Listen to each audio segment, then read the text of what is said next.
ഈ ആയത്ത് ഒരു മനുഷ്യൻ ഓതി ഒറ്റ പ്രാവശ്യം, ഇന്നല്ലാഹ വ മലായികതഹു യുസല്ലൂന അലൻ നബി യാ അയ്യുഹല്ലദീന ആമനൂ സ്വല്ലു അലൈഹി വസല്ലിമൂ തസ്ലീമാ എന്നുള്ള ഈ ആയത്ത് ഒരു വട്ടം ഒരു മനുഷ്യൻ ഓതി അതിനുശേഷം 70 വട്ടം 70 പ്രാവശ്യം ഒരു സ്വലാത്ത് അവൻ പറഞ്ഞാൽ, ഏതാണ് ആ സ്വലാത്ത്? സ്വല്ലല്ലാഹു അലൈക യാ റസൂലല്ലാഹ്, സ്വല്ലല്ലാഹു അലൈക യാ റസൂലല്ലാഹ്, സ്വല്ലല്ലാഹു അലൈക യാ റസൂലല്ലാഹ് എന്നുള്ള ഈ ഒരു ചെറിയ സ്വലാത്ത് 70 വട്ടം ഒരു മനുഷ്യൻ പറഞ്ഞാൽ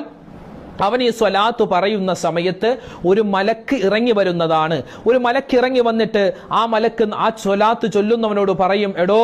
നിന്റെ പേരിൽ അല്ലാഹു തആല റഹ്മത്ത് ചെയ്തിരിക്കുകയാണ്, നിന്റെ ആവശ്യങ്ങൾ അല്ലാഹുവിനോട് നീ പറഞ്ഞോളി, നിന്റെ ആവശ്യങ്ങൾ അല്ലാഹു പൂർത്തീകരിച്ചു തരുന്നതാണ്, നിന്റെ ദുആ അല്ലാഹു തആല സ്വീകരിക്കുന്നതാണ്.